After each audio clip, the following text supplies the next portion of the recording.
Welcome to Earth's Mightiest Weirdos, the Falcon and Winter Soldier Week 5, episode titled Truth. Gentlemen, how are we doing tonight? Woo! Excellent. Very good, sir. Good. Spicy. Good. So we've got Mark from This Is Life podcast on my right, my left on the screen.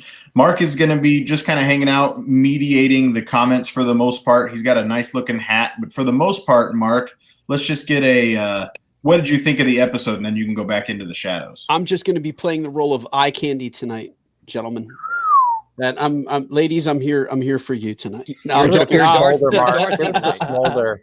You're Darcy. That's all you are tonight. That's Darcy. it. That's all I have. So I really like the episode, and I told you, I said I'm gonna try to moderate as much as I can, run comments. But I loved the episode. This episode didn't really make me think a lot. So other than just reactions and whatnot, like if you want to, you're more than welcome to kick it to me and like, and Mark, what did you think about it? But there was not a lot of deep thought. I loved the episode. I loved the character development of it. Loved the montages. But I'm eagerly awaiting the finale at this point. Fair enough. On my left, right in the middle of a drink, we've got the Wolf of Main Street himself. Ethan, how are you doing tonight, Ethan? I'm very well. As always, happy to be here with some weirdos talking about weird stuff on a weird day, which is Monday. Hello there, Robert. But it's good to see everybody and happy to be here, as always. Oh, it's great to be back on Mondays. I'm so excited about that. Dwayne is going to join us at some point. He was here and then dropped out, but so Dwayne is the victim of a Windows update, an impromptu Windows update. Haven't we all been there, gentlemen? We're in the middle of doing something, and then all of a sudden Windows decides right now is when you need that software update to push. I think he's playing Galaga. He thought we wouldn't notice. I get that reference. Down talking about Galaga himself is Piano Rob. How you doing tonight, Rob? I'm doing fantastic. Thank you guys for having me. And my co-host at United We Fan, Markie Mark. I just finished updating. Mark doesn't even know this, but I just finished our edit for our episode that drops this Wednesday. We're talking lots and lots of news, and then Spider-Man Into the Spider-Verse. But Mark, how you doing tonight? It's going to be a fun episode where you get a whole lot of Mark and Bryan going off on random tangents and trying to reel it back into the actual point of the episode. So we hope you like our banter, because it's a banter featuring Spider-Man Into the Spider-Verse. It's hard to follow. But you are promoting it right over your shoulder there with your poster. So, gentlemen, let's get into the MCU. The first big news of the MCU, we are talking about Shang-Chi and the Legend of the Ten Rings. We got a trailer for that today. Lots that we don't know about Shang-Chi still. We do know that it's going to feature the Mandarin, the official Mandarin this time, not the Trevor Slattery version from Iron Man 3. Other than that, we know Simu Liu is the main title character of Shang-Chi. He's most famous for me in Kim's Convenience, which is on Netflix. The final season just landed on Netflix. The series is wrapping up, unfortunately. But Brian Ferguson says that the Shang-Chi trailer is already better than the whole season of The Falcon and Winter Soldier. We need to get that guy back on this show, man. Like, he has been full of hot takes ever since he left. But, gentlemen, real quick, we'll start with Ethan. Was there anything about the Shang-Chi trailer that really stood out to you? I like that it was action-packed. I loved Kim Convenience, so I was excited to see a familiar face. And just excited for more content to talk about with you weirdos. So it's good stuff. He's a familiar face, and Awkwafina is just about everywhere. The only thing I don't like about Awkwafina is her name. Other than that, I really like her, but I feel awkward talking to her. Rob, what did you think of the Shang-Chi trailer? I thought it looked great. I know nothing about this at all other than the trailer, which is why I'm super excited about it, because it looks like great fight sequences, gave me like that Iron Fist type of feel with the, I'm just looking forward to it. It looks like it's going to be good. MCU Crouching Tiger, Hidden Dragon. Marky Mark, what did you think of it? I thought it was great. I got some Doctor Strange and then other Korean martial arts films out there, so I'm excited to see what it got. But honestly, the biggest thing I walked away from it going, man, I want to do those push-up moves that he did. It did not go well my first attempt, so stay tuned for my progress. Nice.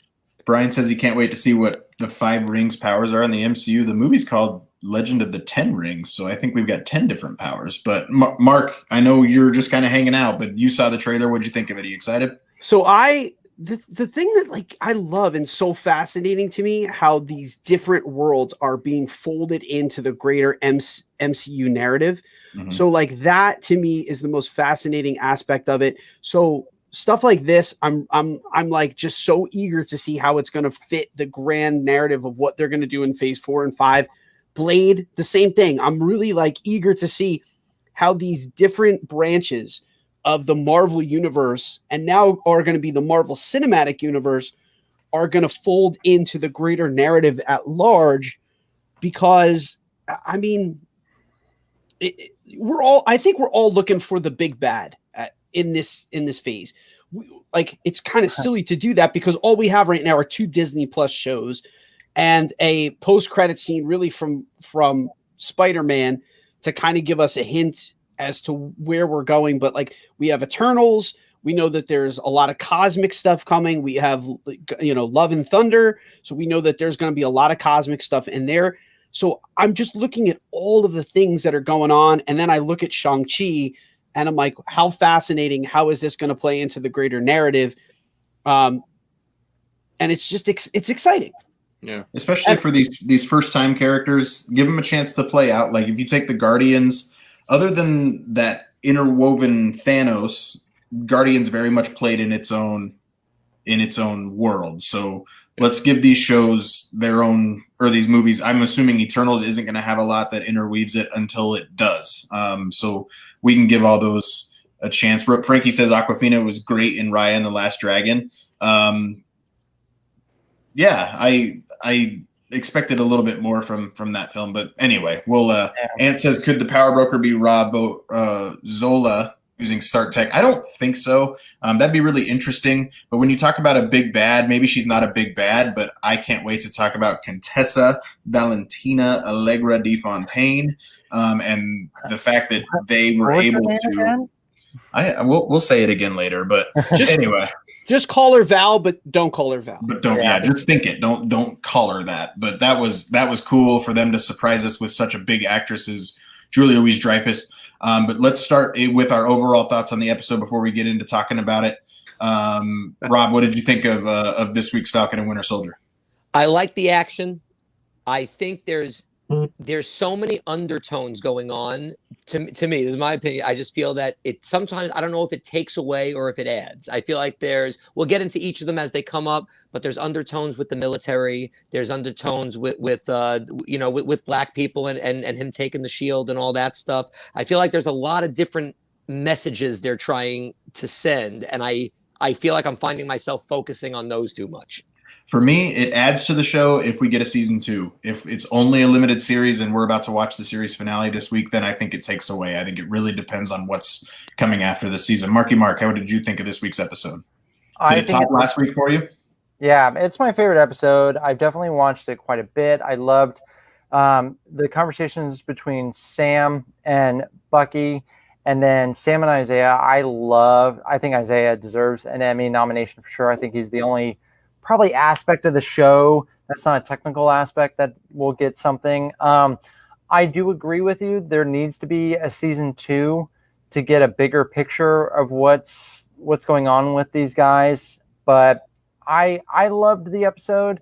I had no complaints with any of the topics they approached. I think it needed to be said. It brought it let people know, hey, there may be Avengers in this world, but the world is still full of problems.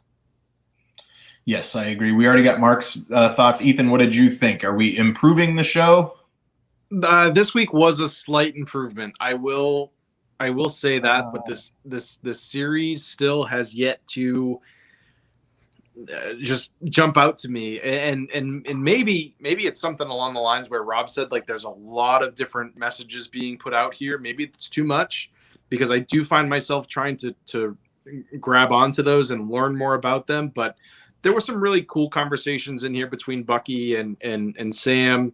There was a lot of, just within that first sequence, there were a lot of really cool moments, definitely. But this series, for whatever reason, still has yet to take it was better than last week and better than the week before. It's slowly getting better, but I feel like they should have been at a better moment in like episode 3, not the almost end of the season episode. So I'm excited to talk more about it with you guys. The biggest thing that makes me think that a season 2 is coming is we don't know where Sam or Bucky are going to pop up next, let alone whatever they're doing with Sharon. I still, that's the weakest part of this show for me, is you brought her back for some reason. But let's start right there. John Walker finished killing a Flag Smasher last week. Sam says he needs the shield back, and John Walker says you don't want to do this. Rob, what did you think of this entire fight of trying to get that shield back from John Walker? The fight was great. In fact, that fight might be my favorite part. That opening fight sequence. It was great. I felt like, if this makes sense, the characters fought the way I think they would fight. They used what they used. Him ripping the wings off him, I thought was a very, very powerful moment. The only thing, talk about a weird thing for me, that shield is a murder weapon, man, and they just took the murder weapon, and nobody mentioned that the whole episode, and I couldn't get past that a little. Like it's like, that's a murder weapon, that shield. It's got to be checked for evidence or something. There's plenty of visual evidence that they don't really need that. There is. It's just weird. Yeah, but here's a little state secret. It really doesn't belong to the government. True. Markie Mark, what did you think of that fight? Did you enjoy it? I thought it was great. Bucky, you could tell he's Bucky and not the Winter Soldier with how he was fighting. So I'm glad he has a different fighting style and just how great of a fighter he is, But I will admit, John Walker's screaming or moaning, whatever he was doing. Well, he broke his arm, man. You would do it too. I don't. Well, no. I understand he was screaming, but something about it just kind of took me out of the moment. It's like he was trying to hit the piano Rob high note, and it was not working there. But as I wish fight, they had inserted the Star Wars Wilhelm scream. Oh! I thought it was great when Buck picked up the shield. Oh, man, it looked like it fit him real well, and then you just see him look at Sam and just drop it on the ground. And the weight of that shield, Sam could see the weight of that shield, but I thought it was great. Bucky's been so good. Ethan, I see you nodding along. Yeah, I enjoyed this sequence. Breaking Johnny Walker's arm there was pretty cool. Johnny Walker blue. Oh. But I agree, and Markie Mark just described it. But when Bucky drops that shield and gives, like, I don't know, like, you could just feel the look that said, let's not do this again because I'm kind of tired now and I don't really want to have to fight to get this back. But the fight scene was a lot of fun. I definitely enjoyed this, probably the most out of the entire series. I thought that this fight was probably my favorite scene. The wings coming off, and I think someone else said it, but they audibly glassed. I was like, oh my God, the wings just came off. I sort of did the same thing. Yeah, Patrick, I did the exact same thing. I was wowed by this moment. And the whole fight scene and just seeing, I think, just how strong John was actually yes. So Dwayne, that was I think Ethan is enjoying the show more than he's given himself credit No. for. While we're on the topic of the wings, let's move on to our next. The only thing that I'll probably be positive in the whole episode. For those people you need to pay more attention. Yeah, and for those people that are not watching along with us on YouTube, Dwayne Willie, who is going to eventually make the panel tonight, he's just having some tech problems. He said, woohoo, Ethan finally enjoyed part of the show. There is hope. There is hope. Maybe. We'll see. But we're talking about the wings. The wings got ripped off. Sam has them in the bag. Torres said, hey, you forgot them, and he tells Torres to keep them. Joaquin Torres is the new Falcon. He's absolutely in possession of those wings now. I don't think that it's going to show up in the final episode. I suppose that it could. I hope not. I think it'll cheapen it. I think it would be very reminiscent of Falcon and Winter Soldier, or of Captain America the Winter Soldier, when Falcon shows up at the end, when it was only teased before. I think that's another thing that leads us to a season 2 of this show. Torres now has the wings. Because the next set of wings is going to be made out of vibranium, and they're not going to be able to break so easily. I'm very, very excited about that. I'm sort of curious what you guys' thoughts are on this, because I can remember with certain sidekicks that were given an opportunity to have something like the wings in this case, do you think that they're gonna do you think they should continue to bring him in, or should he just be gone at this point? What's your thoughts on that? Torres? Yeah. Oh, they inserted. Do you bring him into this the next season, or do you give him something else to do entirely? No, I think you bring him in the next season. I think he makes his premiere next to Sam. That's the only way that it really fits for me. I think he's gonna kind of do a nice little line about next time. Hey, what's your plans for the future? Things like that, and then they do a Casablanca about this is the start of a beautiful friendship, and then kind of walk off. I think that'll be it. He won't put on the wings. I think it'll cheapen it and take away from a great moment.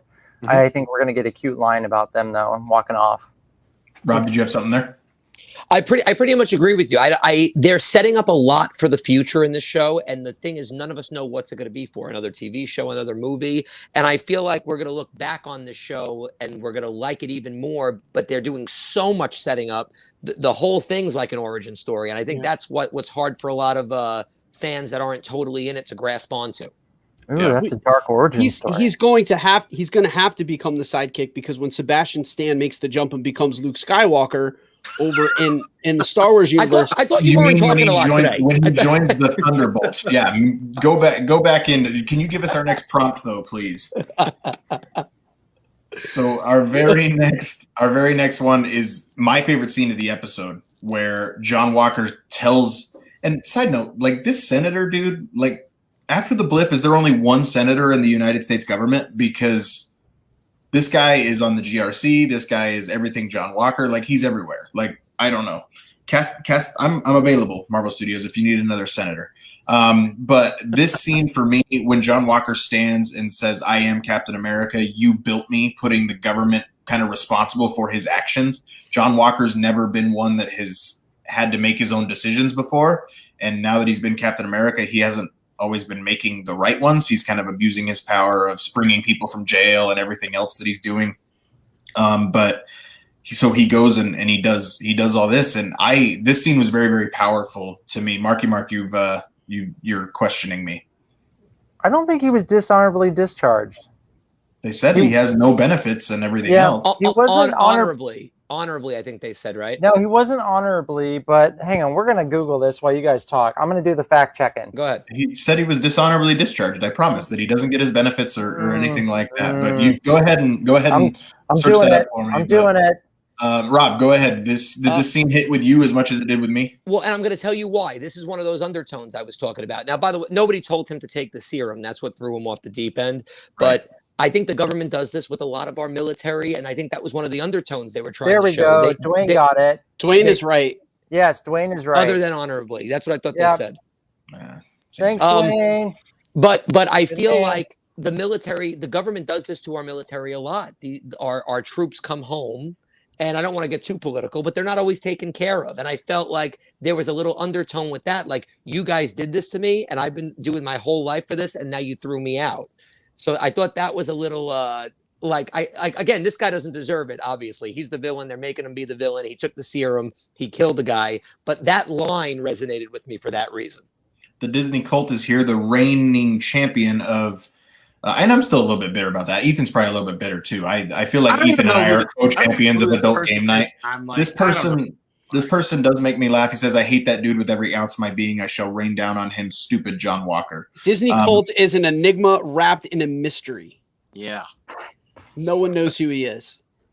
Cool. Ethan, I haven't seen the Facebook user. Maybe that's the Disney cult. Maybe.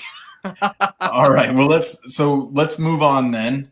We get John Walker leaving this thing, and he is introduced by none other than Julia Louis-Dreyfus. And if you've listened to the Christmas movie episode of United We Fan, you heard me talk about how I don't necessarily care for Julia Louis-Dreyfus. I don't like Seinfeld very much. Rob, get him, Rob. I didn't care for her in National Lampoon's Christmas Vacation. I don't watch Veep.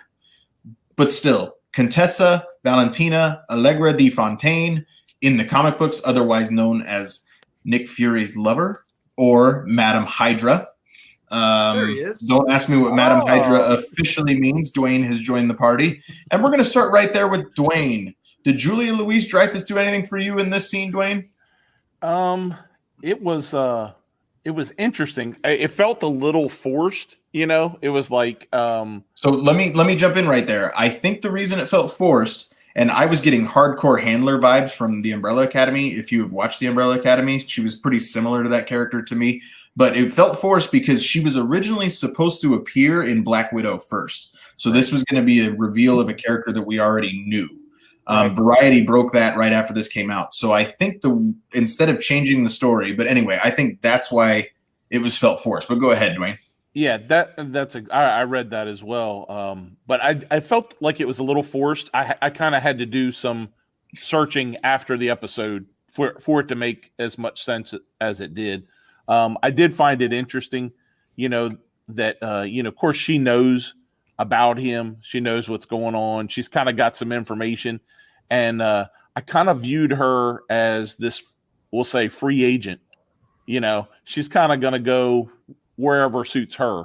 You know, is she Hydra? Is she S.H.I.E.L.D.? Is she, I've got her kind of as a free agent, kind of doing her thing. I think she's establishing the Dark Avengers personally. Markie Mark, I saw you staring at Dwayne. It looks like you don't necessarily agree with everything. Sorry, Mark. Actually, I was just trying to look. No. I was trying to look like I was intently listening to you, like it was very good. Like I wanted to give my full attention to you. Honestly, I just like playing with the camera. No. I dig what you say. I am sad because I wonder. Did anybody? Bryan, you said you weren't too big on her intro. Like, it would have helped if Black Widow would have introduced her. Would you have felt better? I'm okay with it. I just think this is why it felt sort of out of place. I think it would have been hearing those high heels coming down the hallway. We would have known right away who that was had we seen Black Widow like we were originally supposed to have done so. So I'm good. I think it's awesome. Like I think her confidence was incredible. I think she was really cool. I'm very interested in where this goes in the future. Again, I think she's establishing the Dark Avengers, which is maybe going to go against the Thunderbolts or is the new Thunderbolts. There's a couple different ways that could go. I want one meeting between her and Fury. That's what I want. I don't want like a flashback. I want like the current versions of them. I just want them to meet one time and see how that conversation goes. I think it's safe to say they won't be lovers in the MCU quite like they were in the comic books. No, but is Val setting up the Thunderbolts is a question being asked in the comments by Mark. So again, we've talked about it on Earth's Mightiest Weirdos a couple times, but the Thunderbolts is basically the Suicide Squad Marvel edition where they're, Bucky, Zemo, potentially John Walker. I'm hoping for a quote unquote redemption arc for John Walker. I think Wyatt Russell's really good in this role. I'm very interested as to where it's gonna go from there. But Rob, did you have anything on Val? Don't call her Val. Well, first of all, I've never majorly disagreed with you, but Julia Louis-Dreyfus can do no wrong in my book, and Seinfeld is the greatest show in the history of TV shows ever made. You're so but white. I will leave that for a second. But as far as it goes, the only thing I'm going to say is, again, you're introducing another new character for another origin story, and I know, like you said, she's supposed to be in Black Widow. It's a lot to take in for a new viewer, because now here's this new person coming in with one episode left in the season. It's very hard to follow for people that don't want to look up things and intently follow it. It's not an easy show to watch if you don't already have that info.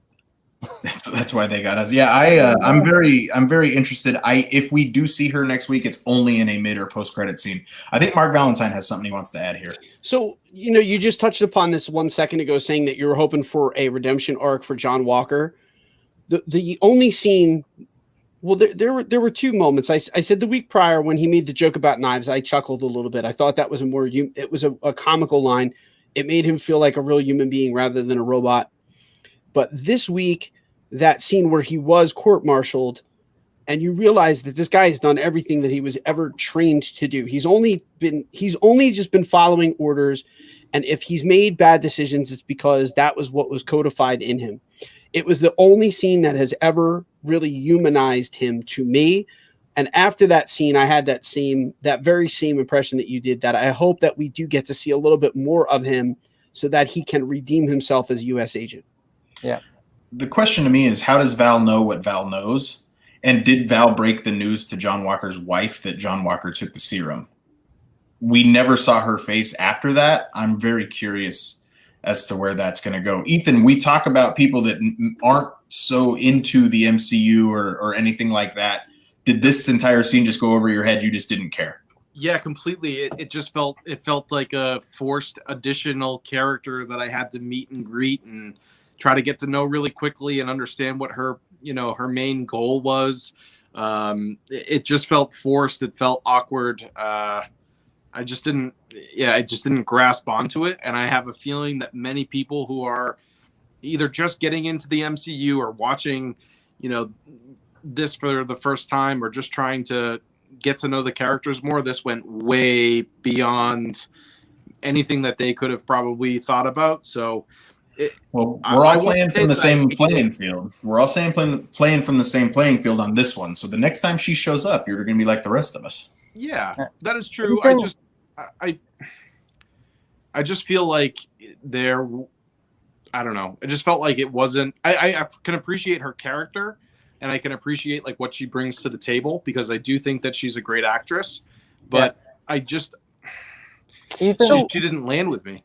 Ethan, I have a question. Yeah, I have a question for you too. Like, please. what do you think that your newness to the MCU has really hindered your appreciation of the show? Because Mark.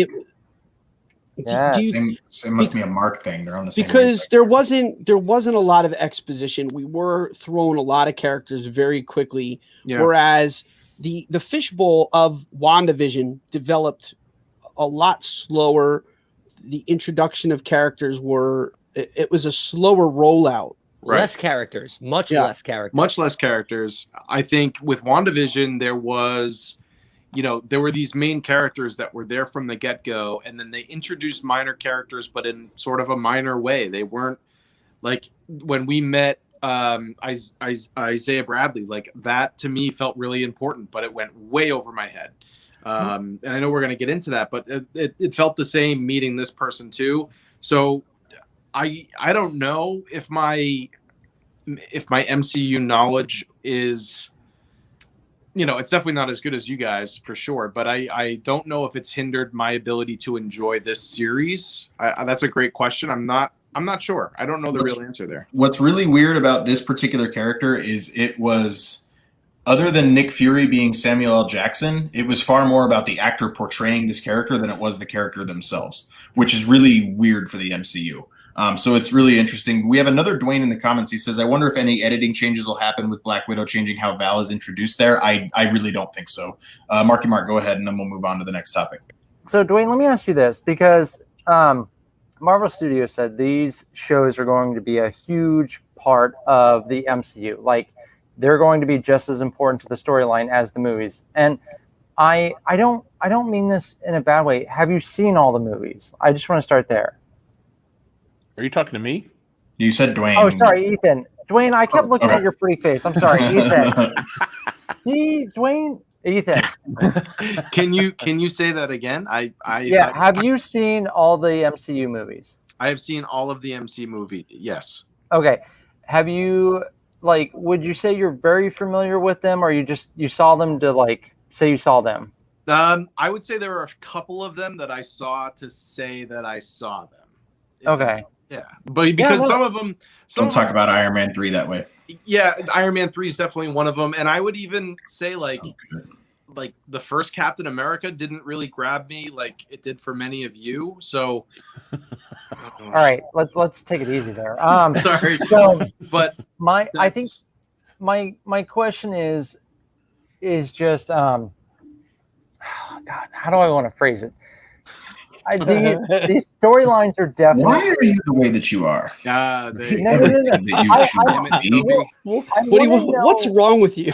No. I want to know: is this show meant for those who need at least a somewhat good sense of the MCU, or is it just for anyone? Because I know some people who watched WandaVision, they were like, I have no idea what's going on here. And then they watched Falcon and Winter Soldier, and they were like, this is more the Marvel that I know. And that was some people's critique of WandaVision. So you're honestly fascinating me. You're perplexing in a good way. And I'm trying to understand the art of Ethan. Sure. Oh, well, I appreciate that. It gets confusing up here, I promise. But no, I'm excited for Loki, so I think that'll be our true test. Okay. There we go. So yes, because I think that will require dialogue to get through things. But no, I enjoyed Wanda because I think anyone could pick up and watch it. Whereas even though I've seen all of the movies within the MCU, this has still been somewhat confusing to pick up on. I think it's moving at a much different pace, which I think for you guys who are, the quote unquote experts, that's the way that I look at all of you. Yeah, exactly. Yeah. Turn it off just a little bit, Mark. I'm not there in terms of my knowledge. So even when they brought need you here, like Zemo, I was like, I don't really remember this character as much as I think I should. Zemo's the best. There's a big debate going on in the comments. Gentlemen, one word from each of you. Try not to elaborate too much so we can move on to the next topic, but I want to be part of the conversation in the comments. Yes. One word, Falcon or Wanda, which do you prefer? WandaVision for me. Mark, Valentine. Falcon. Dwayne. Falcon. Mark. Come on, man. You know. I know. Rob. WandaVision. I already know you. Yeah. Perfect. So we're a split 3-3. So next time we do a bracket, that'll be fun. Yeah, this is kind of like Civil War right now. Like, I feel like we should duke it out at an airport. Can we, after the show, man wearing the Captain America shirt went with WandaVision. I suppose that's right. Oh, Bryan, I'll be your Ant-Man. I'm good, Arrow guy. Okay, let's go. Something's inside of me. Moving on. Hey, Queen, something just flew in me. Moving on to our next topic. You're getting your hand too long, Bryan. All right, moving on to our next topic, please, Mark. We find Zemo at the Sokovian Memorial. He's paying, and this is where I get frustrated with the previously on, because then they talked about the Sokovian Memorial again. We know exactly where he's going. It's super, super frustrating. Yeah. Marvel doesn't do it near as bad as The Mandalorian does it, but still. Another thing is, I being the way that I am, I knew Bucky was going to pour the bullets out in front of Zemo. I never had the tension that he was going to shoot him. Bucky wouldn't have done that anyway. The preview ruined so much. I didn't watch it, guys. That was the Super Bowl spot from last year. Yeah. So, but the Dora Milaje come back. Io tells Bucky not to just to make himself scarce in Wakanda for a little while. They're still pretty mad at him, but she calls him White Wolf again. So seems to have gotten over it. But they're taking Zemo to the raft. Everybody remembers the raft from Captain America Civil War, the big jail that was inside the ocean. Who runs the raft? No more than Thunderbolt Ross. That's where Zemo's going to be. I expect a post-credit scene establishing the Thunderbolts. That makes sense. Thank you for that. That scene didn't mean much to me, but now you just tied it all together for me. So they're definitely going to, in the future, probably establish all the villains from the raft and make an evil team. That makes sense. Rob, we need like an '80s Thunderbolts theme, like the Thunderbolts are coming to town. Maybe they'll call me to write the theme. I'll do it. Like something like Queenish from Flash Gordon. Yeah, I was going more Danger Zone, but So yeah, but anyway, sorry, Markie Mark threw me off there for a second. But the one thing that I thought was interesting about the scene is Zemo looked very content to be shot in the face. Like Zemo looked like he was just ready to go. He'd lived his life, which was really interesting. But does anybody have anything they want to talk about the Sokovian Memorial before we move on? I think the scene was too short, and it felt like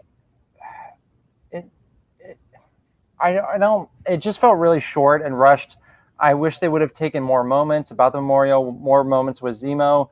Maybe, I know like Ethan probably would have been like, no, too much talking, more action. But I wanted more of a heartfelt moment, kind of like the scene between Black Panther and Zemo at the end of Civil War. Just something more heartfelt. I felt like done with you yet. Yeah. Yeah, I felt like it was just rushed to be like, all right, yeah, we're done with this character. Let's get the storyline going. No, you owe him more than that.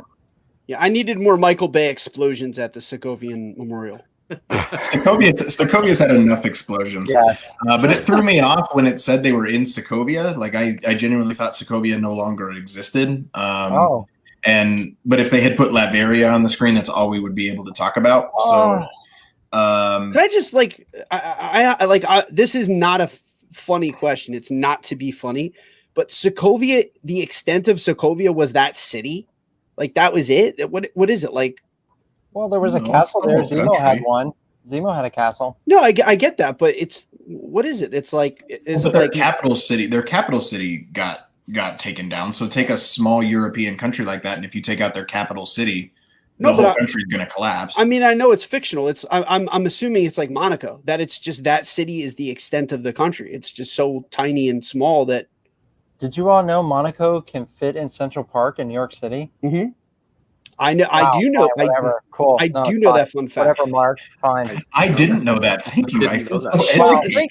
Show of hands. How many people have been to Monaco? Okay, I've been to Disneyland, so moving on. Shot fired. Hey, Bryan, by the way, so have I. I know the rest of them hadn't. I heard that episode. I was like, nobody else has been to Disneyland? Moving on. Dwayne says everyone just wanted more of the Zemo dancing. Yeah, I was distracted by the Zemo dancing comment. My bad. Okay, so Sam goes to Baltimore, Maryland, and he visits Isaiah Bradley. We're going to start with Dwayne on this one, and just the entire Isaiah Bradley experience. Dwayne, how did you handle that? Other than, by the way, Eli Bradley, he's playing basketball on the street. Sam walks past him, he puts up a shot, and it doesn't even come close to the rim. I noticed that. I noticed that too. Complete air ball.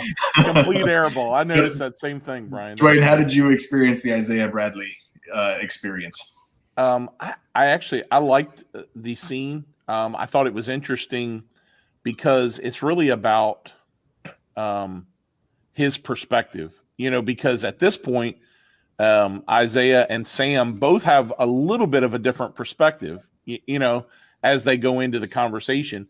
And Isaiah, and that's why Sam says, explain to me, what went wrong, and they have that whole conversation. I found it interesting because I think it gives Sam a lot of information. And some of it, we find out later that he may agree with a lot of it, but there may be part of it that he, has his own thoughts on. So I was interested by that. I was also, I found it really interesting as they were talking about the relationship between him and his girlfriend, wife, whatever it was, and that human interest story. So, I think you saw a more human side of Isaiah Bradley and, what he dealt with, not just as a super soldier, but what he dealt with when he was going to lose, his team, his guys, and he had to go in and save his guys. And what did he get for that? He got 30 years of punishment, So I found that pretty intense. I thought it was really a good dialogue between the two of them. And I think it sets up a lot of information and a lot of things that can happen from that. What's really surprising to me is when we met Isaiah Bradley, I thought he was going to be the one to get Sam to turn around, and Sam seems to be going against every wish that Isaiah Bradley would have, which is really surprising. But Mark Valentine, I think you got something on this one. Well, I found that the discussion about his girlfriend or his loved one was really poignant, given the fact that the last imagery that we really got of Captain America was him getting the relationship, getting the dance, getting the girl.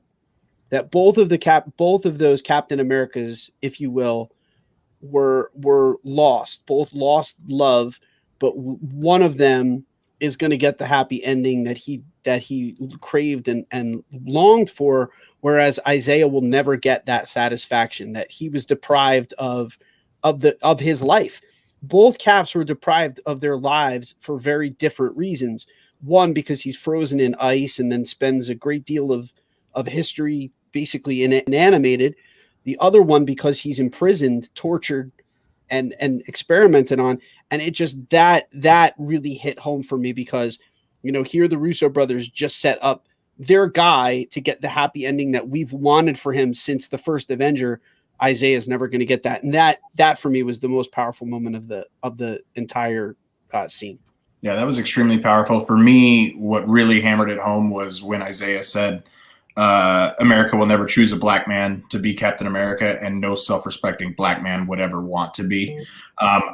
We've seen in the midseason trailer that they brought out last week, I was theorizing that it was taking place at Isaiah Bradley's because it looked like there was the white railing and stuff. And then I looked and there was no railing. Well, we go into Isaiah's backyard last week, but it's in daylight. So we're going to get one more scene, I think, of Sam discussing this decision with Isaiah Bradley. And I'm really curious as to where, A, that sets up Eli Bradley to become Patriot, and B, just how Isaiah is going to take that. Markie Mark, how did this scene hit you?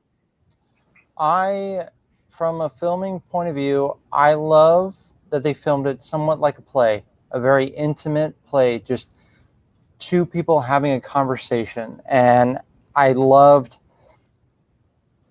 love to read a comic book series based on this. I know Isaiah appears, but I want to read more about this. I want to hear more about it. I think it would be a great show even. And the look on Sam's face, it was almost like a slap in the face when Isaiah said no self-respecting black man would take that shield. Sam that hit him. And I think that was the first time Sam was, because Sam the whole time before that was no one can understand, but you need to just respect that it doesn't feel right. I think that was the first time that Sam didn't feel that way about the shield. Sam actually felt something for the shield, and it was kind of like someone not insulted, I want to say, but just spoke ill of something he likes. And the scene was beautiful. I loved everything about it. I love the message to show that there's two sides to every story, and we didn't know this was going on. And like I said, even though the Avengers are here, even though there's a world of Spider-Man and Ant-Man, there's still racism. There's still a double standard. And the show wants to go deeper. I'm all for it. I'm for it. Disney Colt wants us to throw it to the long-haired hippie dude in the bottom row for not only an introduction, but his thoughts on this topic. I agree with everything you've said, and I think there is an even bigger message here that really, really spoke to me. And it's that if we are just going to continue in history thinking this man, he had a terrible experience. This guy deserves to hate the entire world. And let's just flat out say it. Many, many black people in the country feel like that right now. They feel like that so much. But what I love that this episode did, I hope I don't get emotional about it because it really got to me, this part, is that Sam at the end is like, I can't go down that road. If I'm going to think that everybody is bad and always disappoint me, we're just going to keep fighting each other. The only way we stop it is if we all stop it. And that was the huge thing that I took from this scene, is that this Isaiah gave up, and he has every right. His life was taken from him, this man. And Sam respects that and appreciates that. There's no way he doesn't. But we know this is going to happen. He's going to take that shield because he knows it's the right thing to do. He needs to become bigger than this and better than this, because that's how you become a symbol. That's why this was so powerful to me. That's what I think this series is really trying to get across. We can't just take somebody. He can't just agree with this man because he's also a black man and did something. He has to take what he said and said, I respect what happened to you, but I can't hate everybody else for it. We're not going to get better that way. And that's the huge thing for me that I took from it. Mark Valentine, go ahead. No, Rob brings up a good point. And I think, listen, I don't want to dance around it. I think that this show, it's an important discussion to have, because I think there were a lot of people that when Sam was handed the shield at the end of Endgame, I think there were a lot of people that did have a very legitimate issue with, he's not my Captain America. I don't want a black Captain America. And I think there was a sentiment in the fanship that was a very real thing. And I think that this is Kevin Feige and the MCU's way of throwing that out front, of giving voice to that sentiment and bringing it out into the open and say, listen, this is not just something that was fictionally dealt with by Isaiah. It's something that I think happened in real life at the end of that movie, where people were not happy. They did not want the shield to go to Sam. They just didn't, just because of the color of his skin. So I think Sam didn't want the shield to go to Sam because for maybe the same reasons. But I Can you say, blame well, him? this, yeah, and no, but and I don't blame him. And you know what though, I say good on the showrunners, and I say good on the writers that they kept that in your face, that they didn't just like push it and sweep it under the rug. They addressed it and they dealt with it, and they made it a major theme of the show. And to be honest, like, I really don't care if it's off-putting, because it was something that needed to be said. And you know, like my hesitation for Sam taking on the shield was more in the line of, I just didn't know enough about him as a character.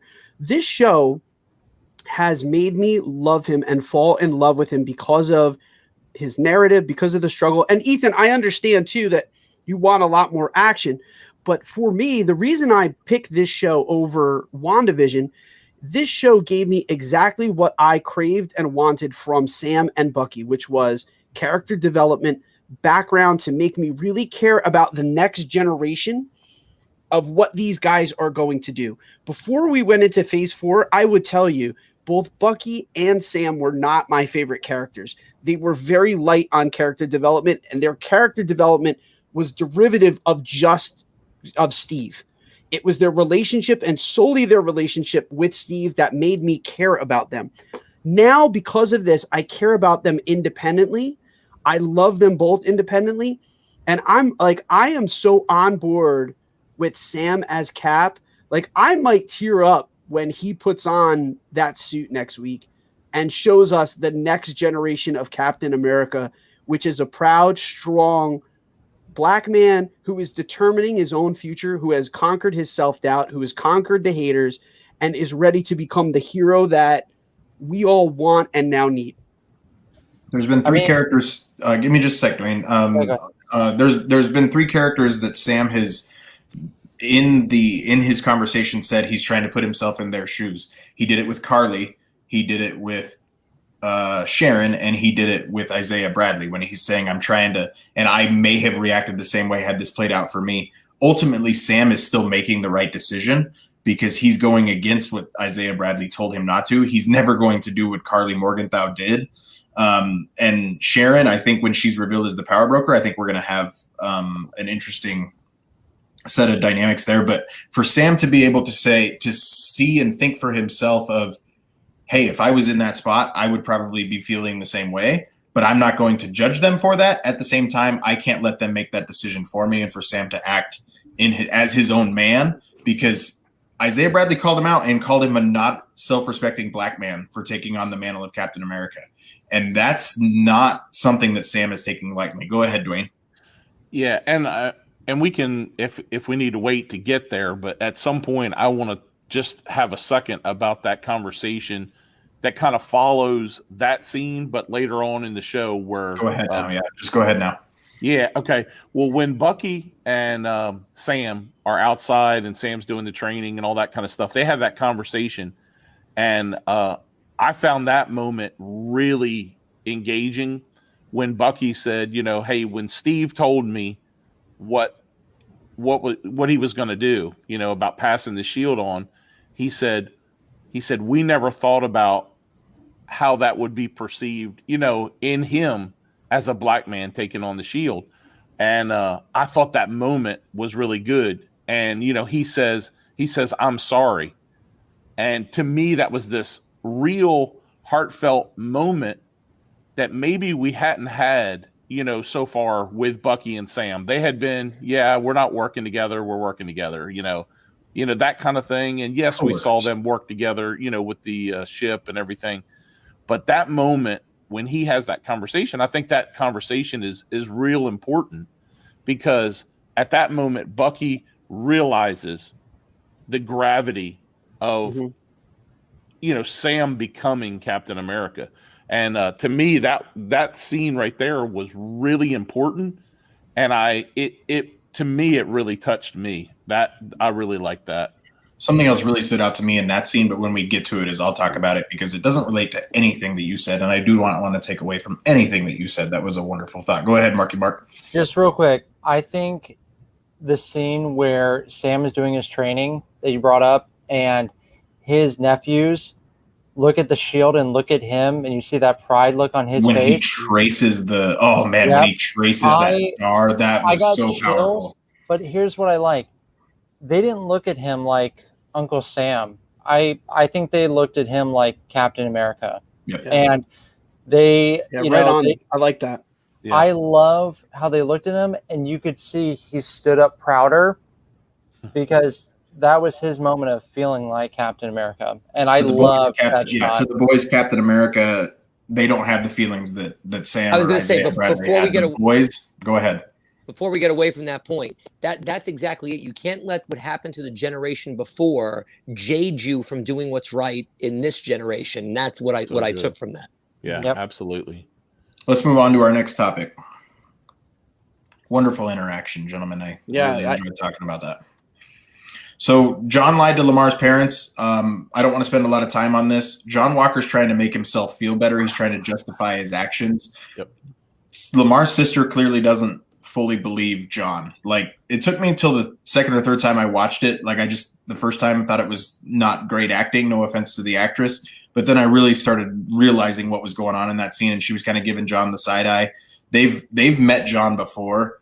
John's making these excuses. He lied to his parents, and I can't figure out why, other than just trying to make them feel better, which is kind of the right thing to do. But he's trying to justify his actions, which is the complete. He's making himself feel better. Yeah, I was going to say, and he did that the whole time. I mean, he in the very first fight scene, he says, "Well, you saw what he did." He was like, "I had to respond," and he was like, "He killed Lamar," and Bucky says, "No, he didn't." Right. and then he doubles down on it, and says it multiple times. So whether he's trying to convince himself that he did the right thing or what, but that is definitely an excuse. Yeah. Do you think I would ever let your son's killer get away? Well, I mean, Right. you kind of did. You did. Moving on to our next topic. I'm the only one that seems to even care at this point, just because I want to be proven right that Sharon is the power broker.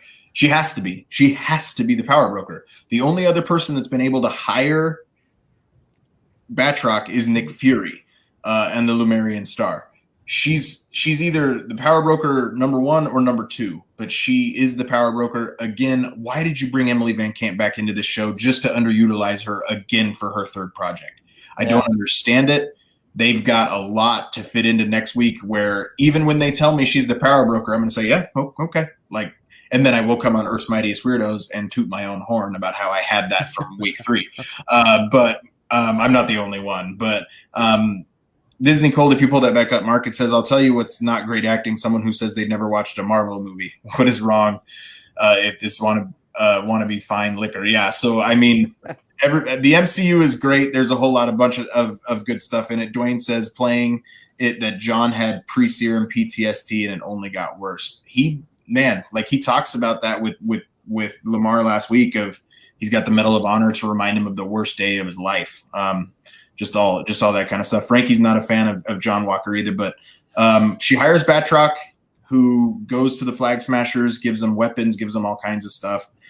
So move on from Sharon, just like the show's been doing. I think, to quote Madeline Kahn, she's just a wed herring. So, yeah. Thank you for anyone who got that reference. This Does Life podcast says, "Is Sharon the power broker?" I already answered that question. You don't need to ask the audience. Well, I would like to know what the people think. The only thing I'll say on it. I'm just kidding. I'm just throwing shade. I have spoken. Unless they're going to throw us a curveball where we're not, maybe we don't even find out who the power broker is this season, or we find out at the end of the thing and it is somebody. But it's right. Everything about her is weird in this show so far. I will say, Thunderbolt Ross, I will accept it. Contessa Valentina Allegra de Fontaine could be the power broker, and that's how she knows her information that Walker took the serum, because Sam told her. She knows Sam has the shield. But that would be underwhelming for me.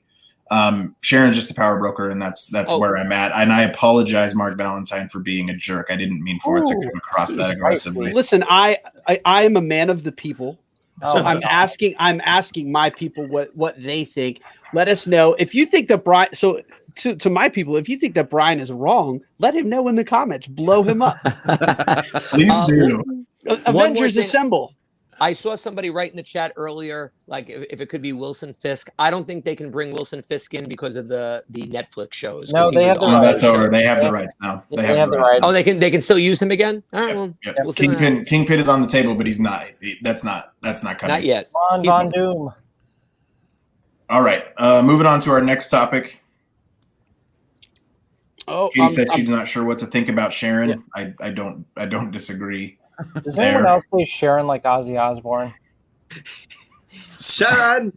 So Dwayne brought up Sam and Bucky's therapy session. For me, what was really cool about that scene was he says when Sam told me his plan, like it reaffirms what that nod meant from Bucky to Sam at the end of Avengers Endgame, that Bucky knew what the plan was all along. I would love to see that conversation between Steve and Bucky. So when Steve says goodbye to Bucky, Bucky knows, he says, I'm going to miss you, buddy. Like he knows, nobody else knows.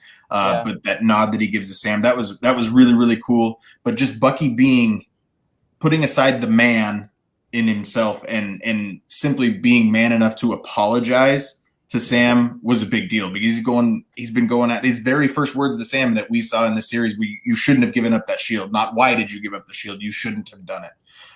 So Ethan, was there anything about this conversation between Bucky and Sam, as Bucky put it, the good talk that they had?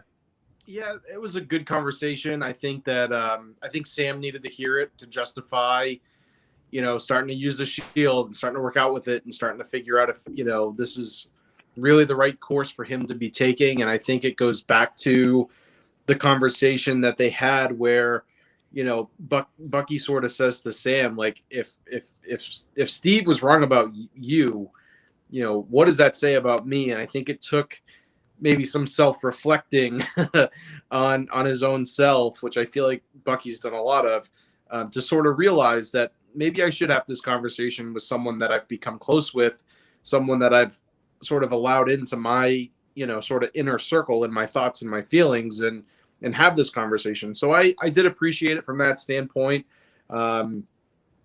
It's overall, this particular conversation, it was good. It was all right. For me, it was Sam grilling his future brother-in-law, because Sarah and Bucky, KISSING. Right.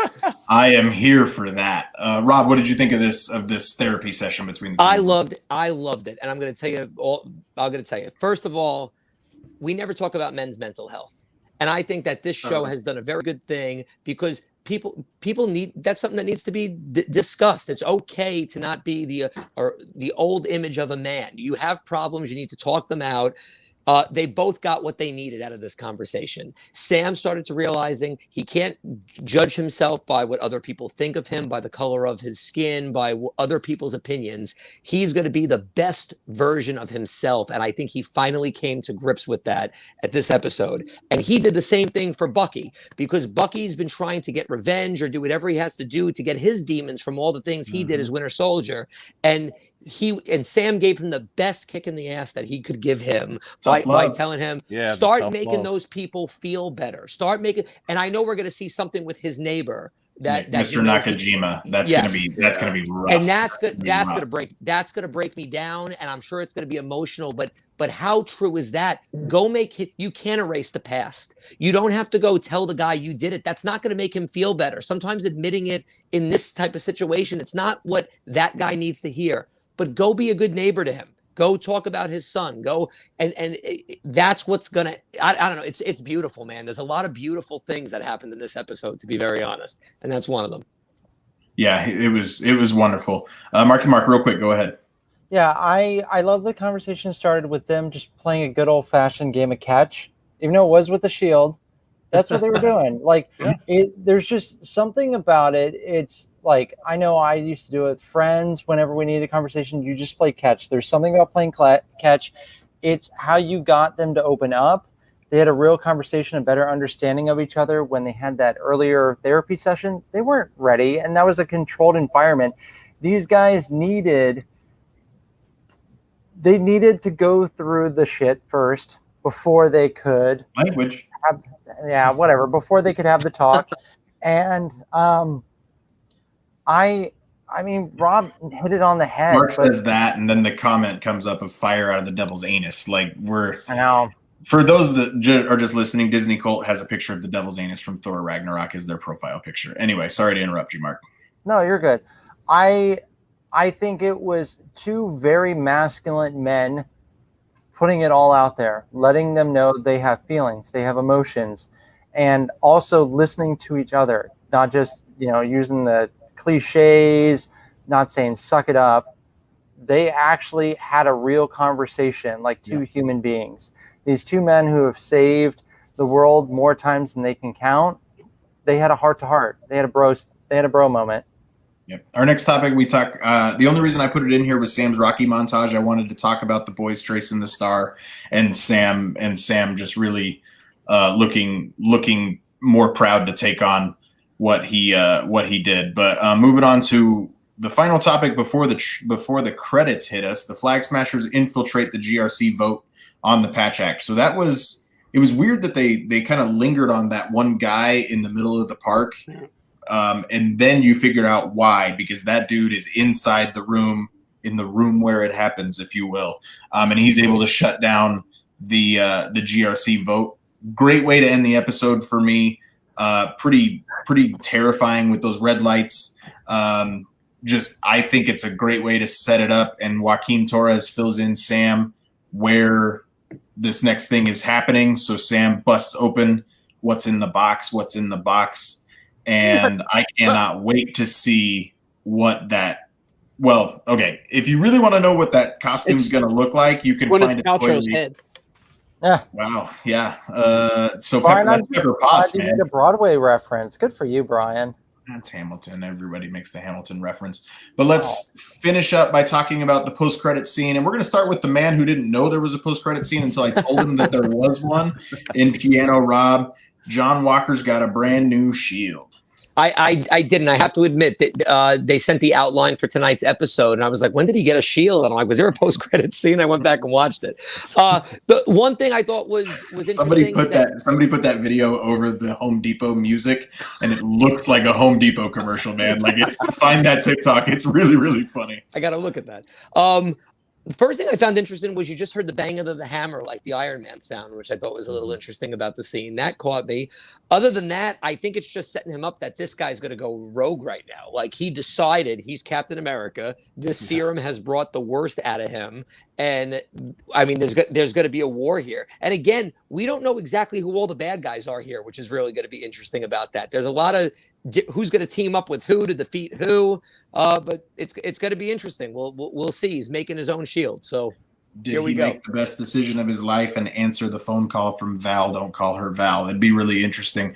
Markie Mark, how about that shield and just your overall thoughts on the episode to finish us up?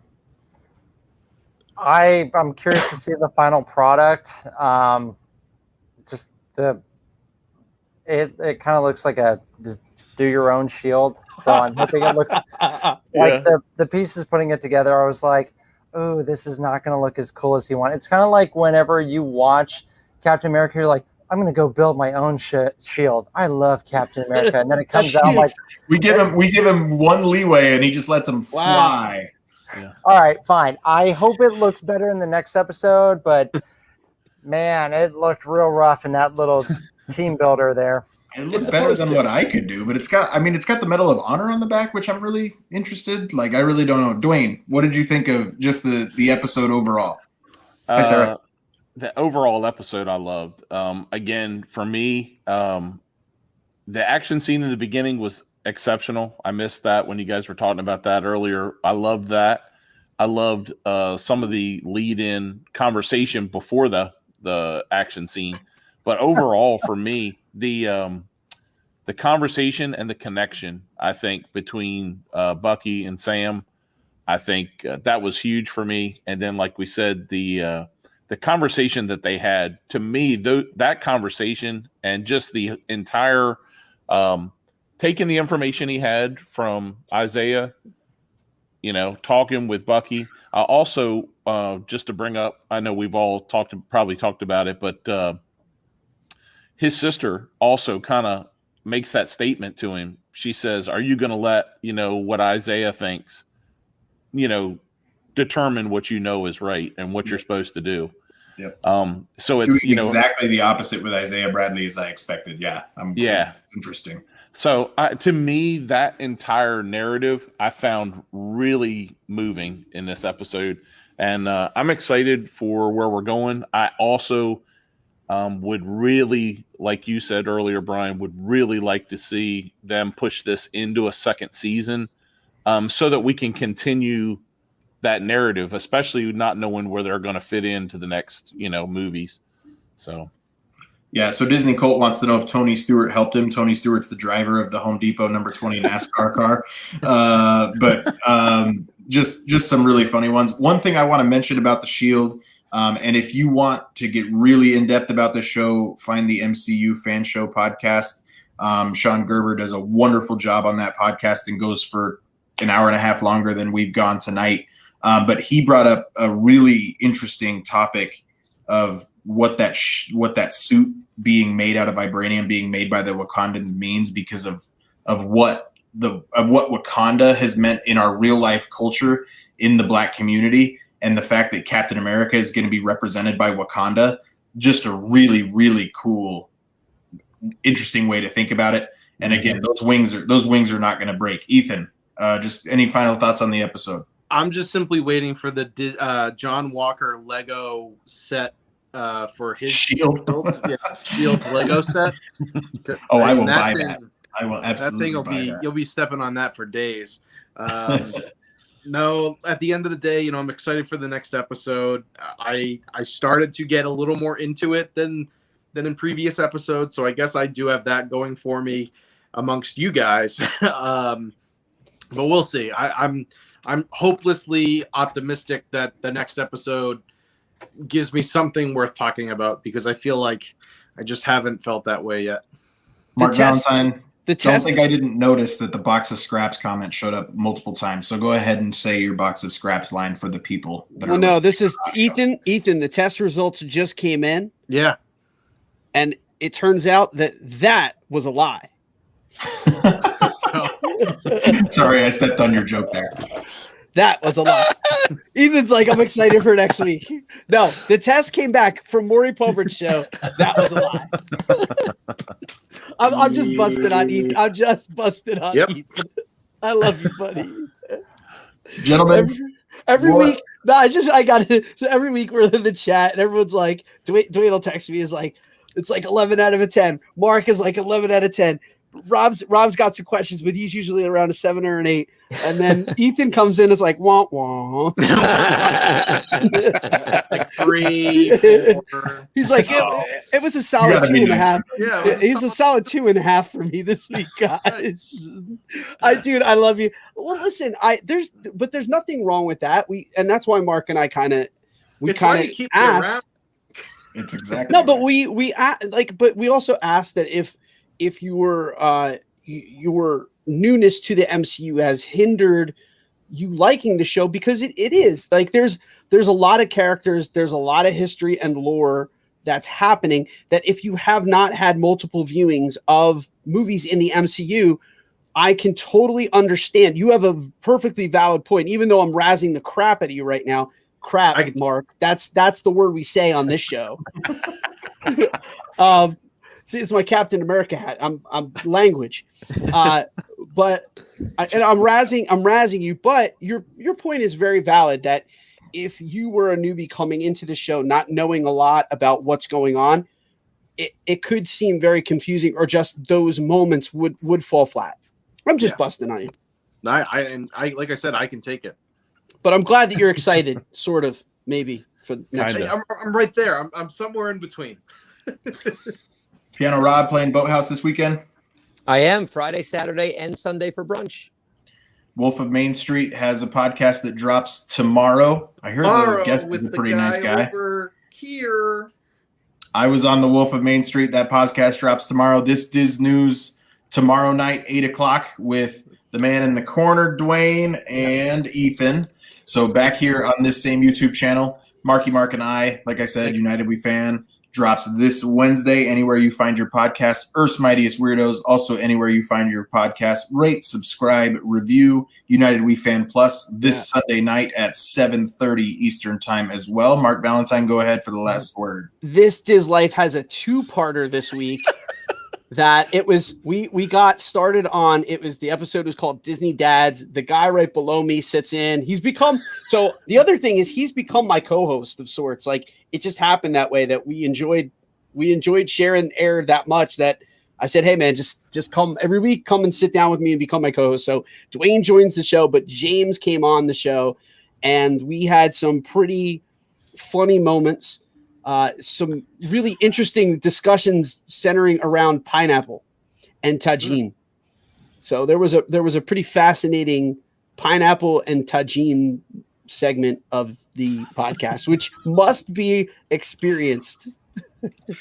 I was expecting a full episode dedicated to the Moroccan door. So, gentlemen, thank you so much. You get some of that too. Of course we do. That would have been a hard topic. Excelsior and for the children. For the children. For Red Wing. Woohoo!